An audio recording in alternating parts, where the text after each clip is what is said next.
На президента Казахстана было совершено покушение, тайная встреча. Новый президент Казахстана еще не совсем освоился на своей должности, хотя до своего президентства занимал довольно важные политические посты.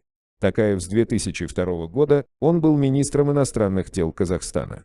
Правда, в 2007 году покинул этот пост. Затем с 2011 года занимал пост генерального директора отделения ООН в Женеве. Достойный послужной список. И вот теперь он стал президентом Казахстана.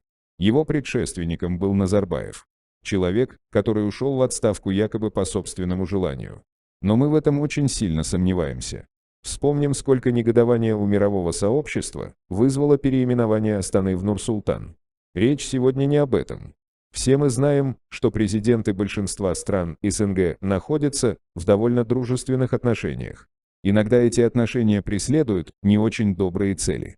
И вот, недавно к нам поступила информация о том, что Такаев был приглашен на тайную встречу с Владимиром Путиным. Конкретные цели встречи нам неизвестны. Но мы предполагаем, что Путин хотел ввести новичка в курс дела.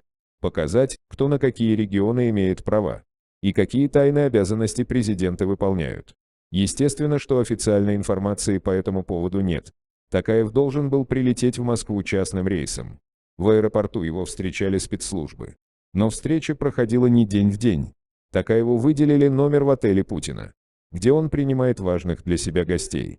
Так как рейс был ночным, никто не заметил, что президент Казахстана приехал в Москву. Случилось страшное, на Такаева было совершено покушение.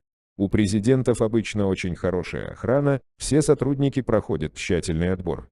Кто-то нанял киллера, чтобы убрать Такаева. В него был произведен выстрел, когда он стоял у окна в отеле. Из соседнего здания прозвучал громкий выстрел, но он пришелся мимо президента. Тот сразу же лег на пол. В номер забежала служба охраны. Удалось вычислить, откуда стрелял убийца. В это здание направился отряд ФСБ. Но следов убийцы найти не удалось. Странно, что Путин не позаботился о безопасности прибывшего к нему гостя. Некоторые источники предполагают, что это покушение – дело рук Путина. Возможно, он хотел запугать Такаева. Но, скорее всего, Такаев не является удобным для Владимира Владимировича президентом Казахстана. Предыдущий президент Назарбаев долгое время управлял Казахстаном. Он много раз бывал на встречах с Путиным. Мы считаем, что у них появились некоторые дружественные связи, которые позволяли им решать некоторые дела в обход законам мировой политики. По некоторым данным, Путин платил Назарбаеву лично, чтобы тот проводил прокремлевскую политику. Эта информация не была официально подтверждена. Однако, как сообщает Интерфакс, сейчас Назарбаев покинул Казахстан и скрывается от прессы в одном из домов в Сочи. Этот дом не принадлежит лично Назарбаеву. Он находится в аренде. Арендодателем является один из российских фондов. Это является косвенным доказательством коррупционной связи правительства России и Назарбаева. Вернемся к Такаеву. После покушения он был доставлен в одну из личных больниц Путина. Там ему полное обследование, чтобы убедиться, что его здоровью теперь ничего не угрожает. Хоть покушение и провалилось, у Такаева обнаружили симптомы коронавируса. Когда об этом узнал Путин, он отменил встречу. Главе государства, который только что анонсировал вакцину от коронавируса, такая болезнь ни к чему. Такаев отправился в Казахстан на том же частном самолете, который ему предоставила Россия. К нам также поступила информация о бывшем президенте Казахстана. Честной работой даже на посту главы державы невозможно заработать такое состояние. Одно только это вызывает сомнения относительно его непричастности к отмыванию государственных денег. Кроме того, любая информация, которая появляется в средствах массовой информации, порочащая его доброе имя, очень быстро удаляется. Таким образом, его сотрудники отслеживают любой черный пиар и борются с этой проблемой. Человеку, которому нечего бояться и который может доказать свою честность, незачем удалять пусть даже и ложную информацию.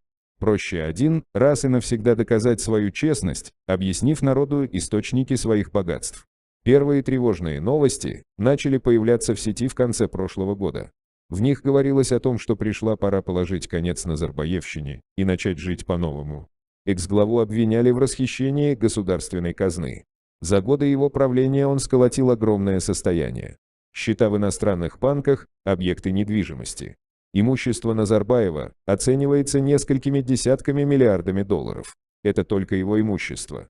Но его дети и внуки также имеют солидные счета и дорогостоящую недвижимость.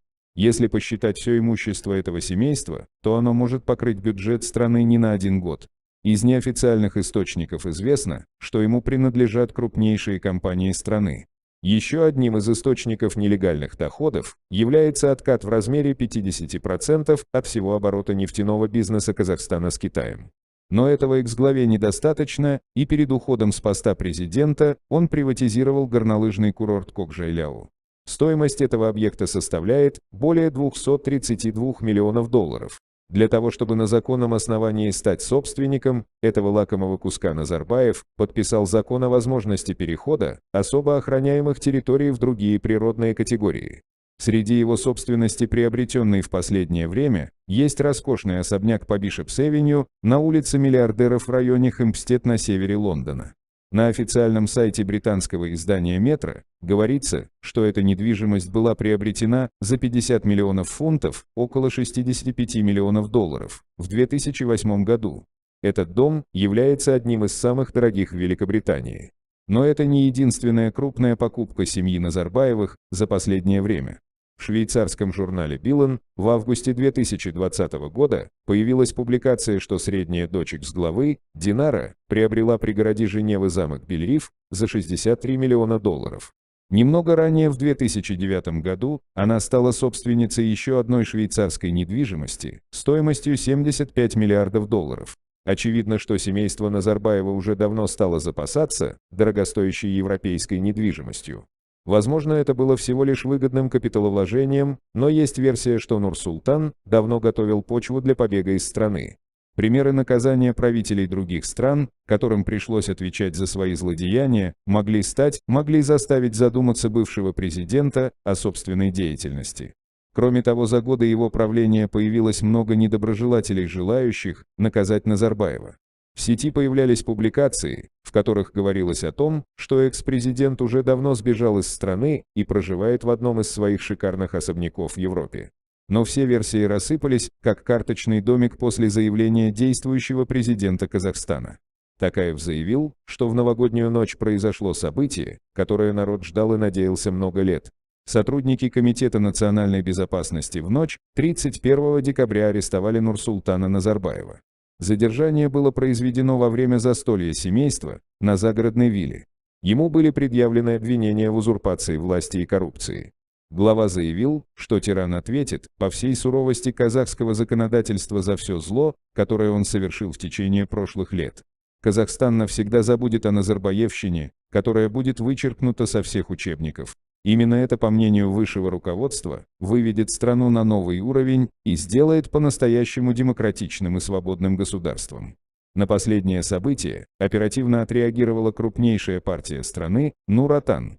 Решением всех партийцев было решено исключить Назарбаева из своих рядов. Имущество семейства было арестовано. На родине возвращают улицам и памятникам прежние названия.